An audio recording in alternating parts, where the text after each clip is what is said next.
பெருங்காயம் வந்து ஆட் பண்ணுறோம் டேஸ்ட்டுக்கு.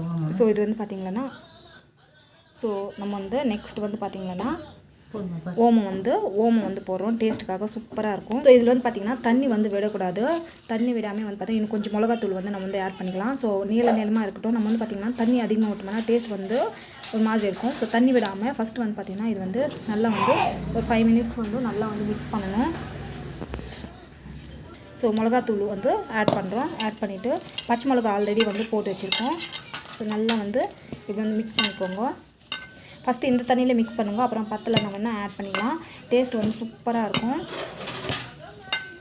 ஸோ இது வந்து நல்லா வந்து மிக்ஸ் பண்ணிக்கினேன். ஸோ தண்ணி வந்து பார்த்திங்கன்னா லிமிட்டடாக வந்து போட்டுக்கலாம். ஜாஸ்தி வந்து தண்ணி போட்டுக்கூடாது. ஸோ இப்போ வந்து பார்த்திங்கன்னா நல்லா வந்து இப்படி மிக்ஸ் பண்ணிக்கோங்க. டேஸ்ட் வந்து சூப்பராக இருக்கும் இது. ஸோ சூப்பராக வந்து ரெடி இப்படி வந்து பார்த்திங்கன்னா நல்லா வந்து மிக்ஸ் பண்ணிடணும். ஸோ இது வந்து பார்த்திங்கன்னா ஜஸ்ட் வந்து இப்படி நல்லா வந்து மிக்ஸ் பண்ணிவிட்டு ஸோ நம்ம வந்து பார்த்திங்கன்னா நல்லா வந்து இந்த மாதிரி வந்து பேஞ்சு வச்சுக்கணும். ஸோ இந்த அளவுக்கு வந்து போனால் போதும். இப்போ வந்து பார்த்திங்கன்னா நம்ம பக்கோடா போட்டுறதுக்கு வந்து ரெடி ஆகிடுச்சு. ஒரு 5 மினிட்ஸ் பொறுத்து கொஞ்சம் ஊறட்டும். ஊறின பிறகு போட்டுக்கோங்க. சூப்பராக இருக்கும் டேஸ்ட்டு.